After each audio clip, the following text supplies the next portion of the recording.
प्रदेश की सबसे hot seat कही जाने वाली साइबर सिटी गुरुग्राम की गुरुग्राम लोकसभा सीट को लेकर के प्रचार प्रसार अब तेज कर दिया गया है। तो ऐसे में अब राज बब्बर की बेटी जूही बब्बर और उनके जमाई अनूप सोनी भी उनके प्रचार के लिए उतर आए हैं।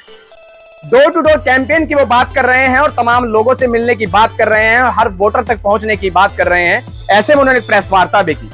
इनके साथ राज बब्बर का साथ देंगे कांग्रेस के ही एक कार्यकर्ता जिनका नाम है पंकज डावर, तो वहीं आम आदमी पार्टी के उमेश अग्रवाल। ये दोनों ही मिलकर इस पूरे कार्यक्रम को संभालेंगे और इस पूरे प्रचार को संभालेंगे और किस तरीके से कहां कहां कैसे कैसे प्रोग्राम करना है, कैसे लोगों से मिलना है, कैसे डोर डोर कैंपेन करना है, ये तमाम जो तैयारियां हैं वो अब कर ली गई हैं। संगठन को एक बार फिर से जोड़ा जा रहा है।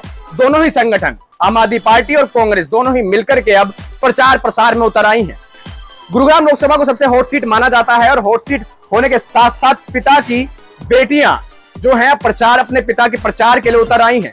एक तरफ जहां रावेंद्रजीत सिंह की बेटी आरती राव अपने पिता के लिए प्रचार कर रही हैं, तो वहीं अब जूही बब्बर भी क्यों पीछे रहे, वो अपने पिता राज बब्बर के प्रचार के लिए उतर आई हैं और अब बात कर रही हैं कि अब वो हर मतदाता से मिलेंगे और मतदान करने की अपील भी करेंगे। साथ ही साथ जूही बब्बर ने यह भी बताया कि उनको काफी प्यार जो है वो यहाँ मिल रहा है और उनके पिता को भी काफी प्यार यहाँ मिल रहा है। हालांकि उनका आशियाना इस गुरुग्राम में नहीं है, मगर बहुत जल्द उनका आशियाना भी गुरुग्राम में होगा, क्योंकि उनका मानना है कि हम दिल में बसने आते हैं और हमें घर की आवश्यकता नहीं पड़ती, मगर अब हमें घर भी गुरुग्राम में लेंगे जिससे कि लोगों की समस्या हम सुन सकें। आपको बता दें कि जो पंकज डावर हैं जो कि कांग्रेस के नेता हैं, वो इससे पहले जो गुरुग्राम की जो राजनीति है उसके अंदर काफी सक्रिय रहे हैं और सक्रिय रहते हुए काफी समय से वो काम कर रहे हैं। तो वहीं अगर बात करें उमेश अग्रवाल की, तो उमेश अग्रवाल भी आम आदमी पार्टी के लिए बीते कई सालों से काम कर रहे हैं। चाहे प्रेस वार्ता हो, चाहे कोई प्रदर्शन हो, हर जगह पर उमेश अग्रवाल और कांग्रेस नेता और कार्यकर्ता पंकज डावर नजर आते हैं। तो ऐसे में अब ये जो पूरा एक संगठन बनकर तैयार हो रहा है और दोनों ही पार्टियों के लोग और स्टार प्रचारक बनकर जो बेटियां होती हैं, ऐसे में राज बब्बर के लिए कहीं ना कहीं ये एक पॉजिटिव सिग्नल का काम करने वाला है, क्योंकि जिस तरीके से राज बब्बर अब तक अपना प्रचार खुद कर रहे थे, साथ ही कांग्रेस के तमाम नेता और पदाधिकारी व कार्यकर्ता उनके साथ मौजूद थे, मगर अब उनका परिवार भी उनके बीच उतर आया है। उनके जो जमाई हैं अनूप सोनी, जिनको कि अक्सर आपने क्राइम पेट्रोल में देखा होगा, क्राइम पेट्रोल एक सीरियल आता है उसमें देखा होगा, उसमें अक्सर वो नजर आते हैं और एक समाज को संदेश देते हमेशा नजर आते हैं। तो ऐसे में अब वो संदेश अब जो है प्रचार के लिए, मतदान करने के लिए, राज बब्बर के प्रचार के लिए भी अब वो करते नजर आएंगे। वहीं जूही बब्बर और अनूप सोनी, साथ ही साथ उमेश अग्रवाल, पंकज डावर जैसे लोगों ने आज एक प्रेस वार्ता की। प्रेस वार्ता के अंदर किस तरीके की रणनीतियां अब आने वाले समय के अंदर प्रचार को लेकर के की जाएंगी, उन सभी चीजों को लेकर के चर्चा भी की गई। साथ साथ मीडिया के समक्ष उन्होंने अपनी पूरी रणनीति का खुलासा भी किया और बताया कि किस तरीके से वो लोगों से मिलेंगे, क्योंकि सबसे बड़ी बात लोगों से खुद मिलना बहुत जरूरी है। तो ऐसे में जूही बब्बर ने भी ये साफ कर दिया है कि वे हर मतदाता से मिलना चाहेंगी और घर घर जाकर के जो कैंपेन है वो करेंगे। इस खबर के अंदर आपको सुनवाएंगे हम कि आखिर जूही बब्बर ने क्या कहा, अनूप सोनी ने क्या कहा, उमेश अग्रवाल ने क्या कहा, क्योंकि दो कार्यकर्ता और अभिनेता मिलकर के जिस तरीके से अब पूरे इस प्रचार को संभालेंगे। हालांकि कांग्रेस की तमाम जो संगठन के जो लोग हैं वो इस प्रचार में जुट गए हैं। राज बब्बर का अनेकों जगहों पर स्वागत किया जा रहा है, साथ ही साथ उनके कार्यक्रम किए जा रहे हैं। तो वहीं ऐसे में अब आम आदमी पार्टी से उमेश अग्रवाल भी इस पूरे कैंपेन से जुड़ गए हैं और उमेश अग्रवाल का कहना है कि वो किसी भी चीज को लेकर के पीछे नहीं हटेंगे और पूरे तरीके से प्रचार प्रसार की जितनी आवश्यकता होगी, हर आवश्यकता के लिए वो हर प्रचार प्रसार करेंगे। साथ ही साथ लोगों से मिलेंगे और अपील करेंगे कि राज बब्बर को, जो कि इंडिया गठबंधन के प्रत्याशी हैं कांग्रेस के, उनको वोट दें। आपको सुनवाते हैं इस खबर के अंदर कि आखिर उमेश अग्रवाल ने क्या कहा, अनूप सोनी ने क्या कहा, साथ साथ जूही बब्बर ने क्या कहा, आखिर क्या सोच है इन सब की। सारे 3 बच्चे मिलकर के चुनाव लड़ रहे हैं। जैसा मैंने आपको अभी बताया, भाई पंकज डावर जी और मैं, आप सबकी व्यवस्था को मिलकर के हम देखेंगे। जो भी आपकी व्यवस्था रहेगी वो मैं और भाई पंकज डावर जी करेंगे, एक बात। और दूसरा कि जूही जी को, अनूप जी को आप और हम सब जानते हैं कि बहुत ज्यादा जानकारी गुड़गांव की समस्याओं की हो, कि जितनी अभी तक हमने बताया उतनी है, लेकिन मुझे विश्वास है कि 2-3 दिन में बहुत तेजी से ये पिकअप कर रहे हैं और 2-3 दिन में सारी चीजों की जानकारी लेंगे। तो अगली बार आपके सब सवालों का जवाब देंगे। आज थोड़े थोड़े सवाल रखना, उनका भी ये जरूर जवाब देंगे। और आज केवल आपसे मिलने के लिए आए थे। और दूसरी जी, मैं आपको ये बताऊं कि गुड़गांव की बहुत ही प्रमुख प्रेस है, सारे बड़े बड़े नेतागण गुड़गांव आकर के प्रेस करते हैं और ये बड़े अच्छे से सारी चीजों को उठाते हैं और यहाँ की खबर नेशनल मीडिया में भी सब जगह चलती है। और सारे वरिष्ठ लोग यहाँ पर गुड़गांव के प्रेस के आए हुए हैं। ज्यादातर ब्यूरो चीफ मैं अपने सामने देख रहा हूँ, सबका नाम तो मैं एक करूंगा तो काफी हो जाएगा, अलग से मैं अभी आपका सबका परिचय भी कराऊंगा। और सब सीनियर लोग जितने भी गुड़गांव के प्रेस के हैं वो सब लोग यहाँ पर इस समय आए हुए हैं आपसे मिलने के लिए, आपको देखने के लिए। इनका मैं विशेष तौर से धन्यवाद करता हूँ। अब मैं निवेदन करूंगा श्री अनूप सोनी जी से। सबसे पहले बहुत बहुत मौजूद है बिकॉज मैं ये मानता हूँ कि अपना वक्त निकाल कर किसी काम के लिए, किसी मुद्दे के लिए, किसी बात के लिए पहुँचना बहुत ही अहमियत रखता है। उस वक्त की बहुत इम्पोर्टेंस है। तो जो हमारे मीडिया के साथी हैं, जो हमारी टीम से लोग हैं, जो आप सब लोग यहाँ आए हैं, सबसे पहले आप लोगों को धन्यवाद। तो जैसा उमेश जी ने कहा कि बहुत सारी बातें हैं जो की जा सकती हैं, जिनके ऊपर, समस्याओं के ऊपर डिस्कशन किया जा सकता है, लेकिन इस वक्त सबसे इम्पोर्टेंट ये है कि हम इसे, जैसे मेरा पर्सनल हमेशा से मानना रहा है कि जब हम अपने किसी भी एक साथी को चुनते हैं, कैंडिडेट को चुनते हैं, उसे वोट देते हैं, सबसे पहला इंपॉर्टेंस ये होना चाहिए कि वो कैंडिडेट कौन है। मेरा ये मानना रहा है कि आप पहले उस कैंडिडेट को चुने जिस आदमी ने पिछले इतने सालों से, अगर वो एक पब्लिक जिंदगी में रहे, राजनीतिक जिंदगी में रहे, तो उनके क्या काम है। मैं जहां भी जाता हूं मैं ये कहता हूं कि मैं राजगोपाल साहब को वोट देने के लिए इसलिए नहीं कह रहा हूं क्योंकि मैं उनका दामाद हूं और ये मेरी ड्यूटी है एक पारिवारिक नाते। मैं इसलिए कहता हूं कि आप राजगोपाल साहब का काम देखिए। वो इकलौते ऐसे फिल्मी अभिनेता हैं जिन्होंने पिछले 25 सालों से, 25 क्या 30 सालों से 5 बार तो वो सांसद रहे हैं। जहां जहां वो रहे हैं, क्या क्या उन्होंने काम किया है। एक ईमानदार, हार्ड वर्किंग इंसान है। मैं अभी कुछ दूसरे शहरों में लोगों के बारे में पढ़ रहा था कि भाई कुछ लोग तो गाड़ी से उतरते तक भी नहीं है चुनाव का प्रचार करते वक्त। और आज अगर आप सोशल मीडिया पर राजगोपाल जी के वीडियोस देखेंगे कि वो जिस जिस गली मोहल्ले में जाते हैं उनका किस तरीके से स्वागत है, किस तरीके से वो लोगों से जाकर मिलते हैं। तो बस संक्षिप्त में इतना ही कहूंगा कि अभी जरूरत है हमें एक ऐसे कैंडिडेट की गुरुग्राम में जो गुरुग्राम के लोगों की समस्याओं को संभाल सके, सिर्फ एक चेहरा बनकर ना रहे, रोजमर्रा की जो जरूरतें हैं यहाँ के आम आदमी की वो पूरी। तो आप सबसे हाथ जोड़कर विनती है कि इस बार राजगोपाल जी को भारी मात्रा में वोट देकर जिताएं। और ये वादा है कि वो एक ऐसे कैंडिडेट हैं जो ऐसा नहीं होने वाला है कि सिर्फ चुनाव के समय नजर आएंगे, वो यहीं रहेंगे, यहीं दिखेंगे आपको। ये मैं आपको बहुत वादे के साथ कह सकता हूँ। Thank you sir. Pawan ji देखिए, जैसा मैंने कहा कि अगर कोई व्यक्ति, आपने कहा अभिनेता है, लेकिन 5 बार सांसद बने रहना, तो कोई तो बात होगी, वो सिर्फ अभिनेता तो नहीं रहा होंगे, कुछ काम किया होगा, ऐसा तो नहीं होता। तो मुझे लगता है कि राजगोपाल जी के साथ तो वो जो लाइन है ना, वो मिट चुकी है कि वो अभिनेता है। मुझे लगता है कि वो पब्लिक फिगर ज्यादा है और उनके काम की चर्चाएं हर जगह होती है। दोबारा सेकंड राउंड में बताया है कि कांग्रेस की पार्टी में जो भी जनसभा हो रही है उसमें भीड़ आ रही है 300 पर हेड के हिसाब से आ रही है। सर अभी बात और क्या जवाब दें? मैं संजय शर्मा हूँ दैनिक भास्कर से। ये सवाल है, यहाँ के लोगों में लोकप्रिय भी हैं, भीड़ भी आ रही है। वो कह रहे हैं एक तो ये बाहरी है, गुरुग्राम की समस्याओं को अवेयर नहीं, उनको जानते नहीं है। दूसरा ये कि मुंबई में ये लोग चले जाएंगे तब परिवार वहाँ पे यहाँ। हाँ जी, अभी जो सवाल आया है, भाई साहब आपका नाम है? संजय शर्मा, दैनिक भास्कर। संजय जी, अभी जो सवाल आया है ये मैं बहुत जगह पढ़ती आ रही हूँ और ये शायद कहा जा रहा है कि ये बाहरी हैं, ये बाहरी हैं। शायद मेरे पापा को बाहरी बार बार इसलिए बोल रही हूँ कि वो बाहर दिख रहे हैं लोगों को, क्योंकि जो प्रत्याशी जो पहले थे ना, जो पहले यहाँ से शायद जो लोग थे बड़ी बड़ी कुर्सियों पे, वो बाहर दिखते ही नहीं थे। ये बाहर दिख रहे हैं ना, तो इसलिए बाहर लोगों को गले मिलते दिख रहे हैं, लोगों से आशीर्वाद लेते हुए दिख रहे हैं, लोगों से समस्याएं पूछते हुए दिख रहे हैं। बाहर जो दिखेगा शायद इसलिए बाहरी बाहरी बोल रहे हैं, पता नहीं और क्यों बोल रहे हैं। और अगर हम बॉम्बे जाएंगे तो हम बॉम्बे क्यों ना जाएं, हमारा घर वहां भी है, मेरा बच्चा वहां पढ़ता है, तो क्या हम अपनी जिम्मेदारियां मगर भूल जाएं? ऐसे कितने लोग हैं जो दिल्ली में नौकरी करते हैं, तो दिल्ली में नौकरी करके दिल्ली में रह जाते हैं, गुड़गांव आते हैं ना वापस अपने घर में सोने, अपने बीवी बच्चों के पास। तो वही बात है, हम अपने क्यों नहीं जाएंगे? हम जाएंगे, मगर जहां हमारा फर्ज है, जहां जिम्मेदारी है, जो कर्म भूमि बनेगी, जहां वो वादे करके जाएंगे, वहां निभाने आएंगे जो उन्होंने हमेशा निभाए। तो ये जो बाहरी बाहरी बोलते हैं ना, उन्हें कहिए कि उनसे जाके पूछें जो कभी बाहर निकले ही नहीं थे। जहाँ तक ये होता है कि पास्ट रिकॉर्ड किसी का देखना चाहिए, वो बहुत इम्पोर्टेंट है। जी देखिए, जैसा उमेश जी ने भी बताया कि जी वही कहने जा रहा हूँ। जैसा उमेश जी ने भी बताया कि हमारे पास जितना वक्त बचा है, कोशिश ये है कि कोई ना कोई सदस्य हमारे टीम से, राज बब्बर जी की टीम से, क्योंकि ये सारे भी जो लोग बैठे हैं ये भी हमारी टीम के ही हैं, तो हमारी कोशिश ये रहेगी कि हम हर जगह पहुंचे, कोई ना कोई जरूर पहुंचे। जहां राज बब्बर जी नहीं पहुंच पा रहे हैं, वहां जूही जा रही है, मैं जा रहा हूं, या हमारी टीम के और लोग जा रहे हैं, लेकिन कोशिश ये रहेगी कि हर व्यक्ति तक हम पहुंचने की कोशिश करें।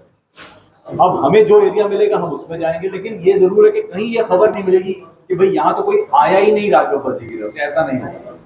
जगह गए हैं वहां आज तक कोई गया ही नहीं था। हाँ, ऐसी बहुत जगह ऑलरेडी वो जा चुके हैं जहां कोई गया ही नहीं है 10 सालों से। पूछता हूँ, आपको क्या दिखाई दे रहा है? आपको लग रहा है कि कुछ जरूरत है, या आपको लग रहा है कि जैसा चल रहा है वैसा चलने देते हैं? नहीं, मुझे ऐसा लगता है कि वक्त है बदलाव का, और एक सही आदमी को लाने का वक्त है। और मुझे लगता है कि राज बब्बर जी एक बहुत ही सही प्रत्याशी है। ऐसा नहीं है कि गुड़गांव हमारे लिए नया है। मैं जिस कम्युनिटी से बिलोंग करता हूँ, हमारे रिश्तेदार, हमारे खानदान के कितने लोग यहाँ गुड़गांव में रहते हैं, हरियाणा में रहते रहे। अनुज जी आज राज बब्बर के समर्थन में हैं, स्टार प्रचारक के तौर पर, किस तरह से समर्थन रहेगा, क्या कुछ मुद्दे रहने वाले? जी देखिए, एक तो पहली बात, स्टार प्रचारक के रूप में नहीं उतरा हूँ मैं, तो एक तो पारिवारिक नाते की जिम्मेदारी की वजह से, और दूसरा मैं हमेशा से कहता हूँ कि जो हम कहते हैं ना कि नो योर कैंडिडेट, कि जब हम वोट करने जाते हैं तो हम जाने तो सही कि हम किसको वोट कर रहे हैं और क्यों कर रहे हैं। तो मैं एक ऐसे आदमी के सपोर्ट को या उनके लिए कैंपेन करने आया हूँ, और या ये कहने आया हूँ गुरुग्राम की जनता से कि भाई राज बब्बर जी को वोट दीजिए, क्योंकि हमें ज़रूरत है एक ऐसे कैंडिडेट की जिसका काम पहले कई कॉन्स्टिट्यूएंसीज़ में रहा हो और जहां उन्होंने ईमानदारी से काम किया हो। और राज बब्बर जी सिर्फ एक फिल्म अभिनेता नहीं है, पिछले 5 टर्म से 3 बार लोकसभा, 2 बार राज्यसभा में वो मेंबर ऑफ पार्लियामेंट रहे हैं, और उनका काम लोगों ने देखा है।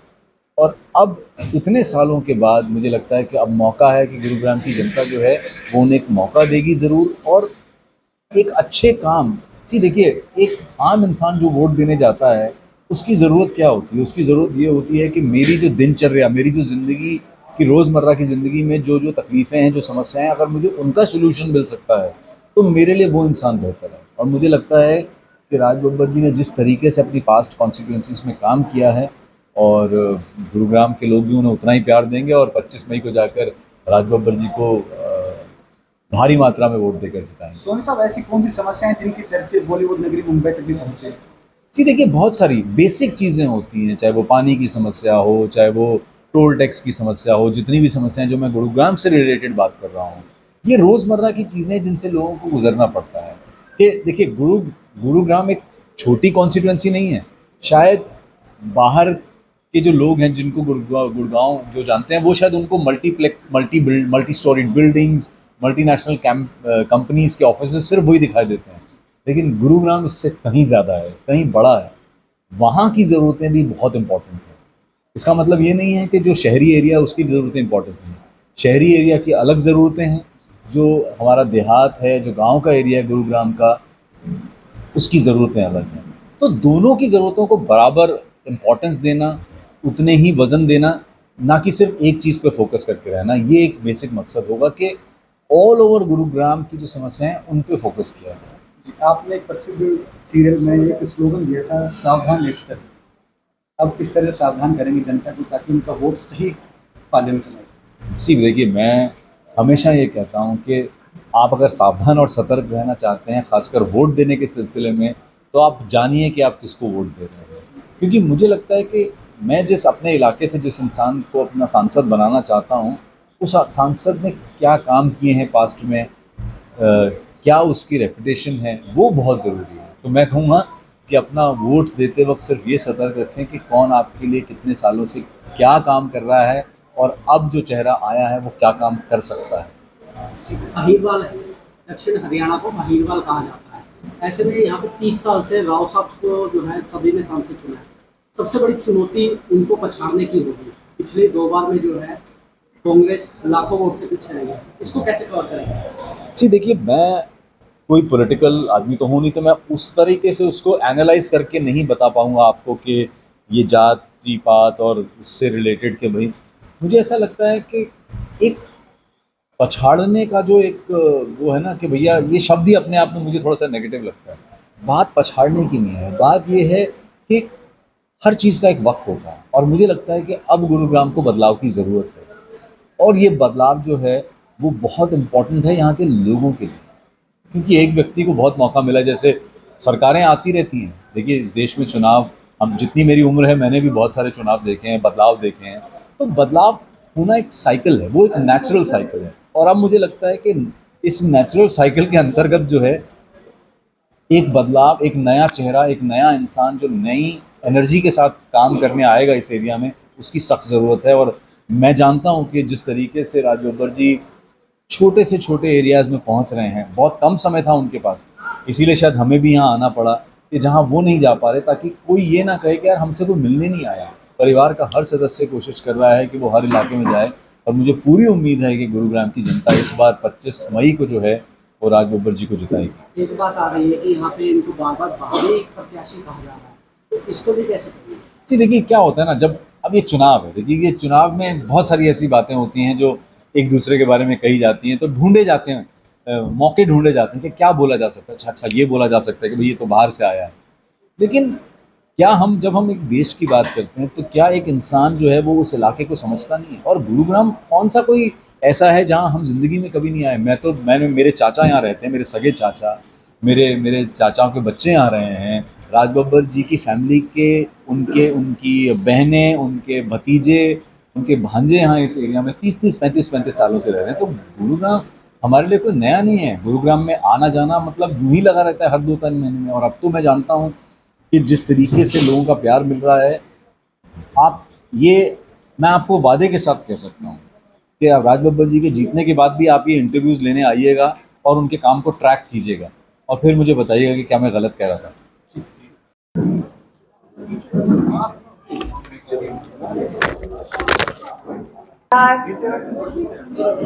आप सबको नमस्ते, सलाम, यहाँ जितने सब बैठे हैं।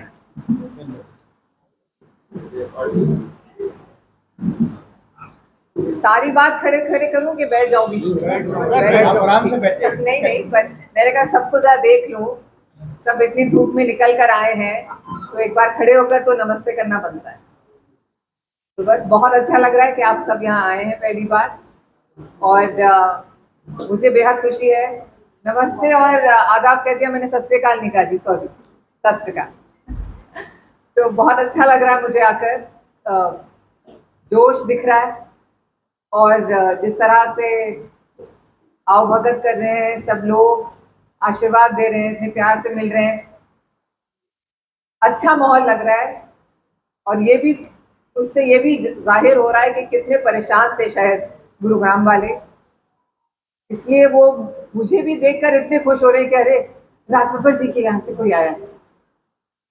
बस यहाँ हम हैं और यही काम करने आए हैं, आप सबसे मिलने आए हैं, और अब हमसे जो बन पड़ेगा अगले 15 दिन जी तोड़ मेहनत करेंगे, जहाँ जहाँ भी पहुँच सकते हैं। जैसे अभी आपने सुना उमेश जी ने कहा, धुआंधार, बिल्कुल धुआंधार तरीके से काम करेंगे, प्रचार करेंगे, और अपनी तरफ से हर गली हर घर तक पहुंचने की कोशिश करेंगे। आप जो भी मुझसे पूछना चाहते हैं जरूर पूछिए। आपकी बहन यहाँ आई हूँ और हाथ जोड़कर विनती करने आई हूँ कि ये इस बार ये बदलाव लाइए, अपने शहर के लिए लाइए, धर्म से ऊपर उठकर हम एक बार सोचे अपने शहर के लिए, अपने लोगों के लिए। धन्यवाद। हमारी खबर आपको कैसी लगी ये कमेंट सेक्शन में जरूर बताएं, साथ ही साथ हमारे चैनल को सब्सक्राइब भी करें, जिससे कि हर खबर को हम आपको समय रहते दिखा सके। साथ ही साथ जो भी खबर आप अपने मोबाइल में देख रहे हैं, इस खबर को साथ ही साथ अपने ग्रुपों में भी शेयर करें, जिससे कि आपका एक शेयर जो है वो हमारे काफी काम आ सकता है। और सब्सक्राइब करना ना भूलें। गुरुग्राम से मोहित कुमार।